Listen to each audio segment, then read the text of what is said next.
Halo guys, assalamualaikum warahmatullahi wabarakatuh. Selamat datang di Indonesia. Korupsi yang dilakukan 10 tahun lalu baru ditangkap sekarang. Korupsi sebagai alat persekusi politik. Salah satu penasehat Anies Baswedan dari dalam Pilpres kemarin 2024 adalah Tom Lembong. Tom Lembong ini pernah menjadi ketua Badan Koordinasi Penanaman Modal dan Menteri Perdagangan di periode pertama pemerintahan Joko Widodo. Tuduhan yang dikenakan kepada Tom Lembong sangat serius. Dia dituduh memberikan izin impor gula sebanyak 105.000 ton yang berpotensi merugikan negara 400 M. Jumlah yang fantastis. Itu terjadi antara periode 2015-2016 saat Lembong ini menjabat sebagai Menteri Perdagangan. Lembong ini dianggap menyalahi prosedur karena saat itu yang boleh melakukan impor gula adalah BUMN. Sementara ia memberikan izin impor tersebut kepada perusahaan swasta. Karena tuduhan ini, Tom Lembong ditahan oleh Kejaksaan Agung diancam dengan hukuman penjara seumur hidup. Wow, bukan main kawan ya. Baiklah, kita biarkan hukum bekerja ya. Sekalipun demikian ya, kita masih berhak bertanya, apakah ini proses yang fair, yang adil? Mengapa kasus yang sudah terjadi pada 2015-2016 itu baru diproses sekarang? Apakah tidak dari dulu? Apakah ini adalah proses pencarian keadilan? Atau sebuah persekusi politik? Saya tidak kenal banyak sih tentang Tom Lembong ini. Saya kenalnya karena beliau itu menjadi tim sesnya Anies waktu itu. Jadi saya kenal waktu itu. Dulu-dulunya gak kenal sih. Namun kasus ini yang menimpa Tom Lembong ini menurut yang saya lihat ya sangat visi atau berbau amis. Ada banyak hal yang patut dipertanyakan dalam kasus ini ya. Yang diadili adalah suatu kebijakan.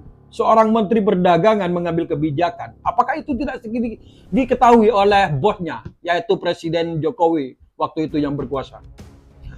Kalaupun presiden tidak terlibat, apakah dia mengambil tindakan? Setelah tidak menjadi menteri, Tom Lembong ini dijari kesalahannya karena jadi oposisi.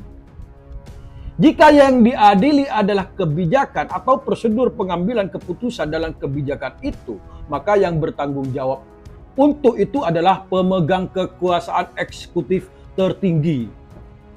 Mengapa tidak minta tanggung jawab kepada Presiden Jokowi sendiri? Kok morong-morong nangkap Tom Lembong? Akhir-akhir ini ya banyak kejanggalan di dunia perpolitikan kita. Politik mempersekusi bagi orang-orang yang di posisi oposisi. Itu yang terjadi sekarang. Kalau Jokowi waktu itu tidak mengetahui soal kebijakan impor gula ini dan memang ada indikasi korupsi, mengapa dia tidak memerintahkan Kejaksaan Agungnya untuk memeriksa Tom Lembong waktu itu? Mengapa baru sekarang? Kalau ini adalah semata-mata soal kebijakan dan kesalahan ada pada presiden, maka presiden yang memikul tanggung jawab. Konsekuensinya adalah presiden memiliki impunitas. Dia tidak bisa diadili hanya karena kebijakan yang diambilnya. Kalau kita mengaitkan dengan aktivitas politik Tom Lembong, maka aku tidak mau kita patut curigai bahwa ini adalah sebuah persekusi politik. Itu jelas. Rejim Jokowi dan sekarang Prabowo berkuasa sekarang ini memang berusaha untuk mengenyahkan kekuatan Anies Baswedan dan kelompoknya. Karena kekuatan inilah yang mampu menjadi oposisi di Indonesia saat ini. Saya acungkan jempol sih pada KPK jika berantas korupsi tidak mengenal bulu. Semuanya. Banyak contoh-contoh sih yang belum diaudit sampai sekarang. Karena apa? Karena dia berada di lingkaran KIM, di lingkaran pemerintah.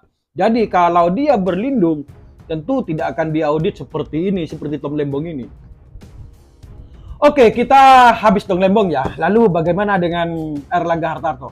Dugaan kasus ekspor CPO 2021. Lalu Zulkifli Hasan, dugaan kasus alih fungsi hutan impor gula. Dito Aritejo, dugaan kasus BTS 4G. Prabowo soal dugaan kasus real estate dan pesawat bekas. Itu semua harus diaudit. Tidak hanya itu saja ya. Muhaimin Iskandar soal dugaan kasus Kemenaker dan kardus durian. Bahlil soal dugaan kasus izin tambang. Halim Iskandar dugaan dana hibah di Jawa Timur. Hovifah soal dugaan proyek Kemensos dan suap dana hibah di Jatim. Bobi Nasution dan Kahiyang Ayu kasus Blok Medan. Kaisang kasus jet pribadi.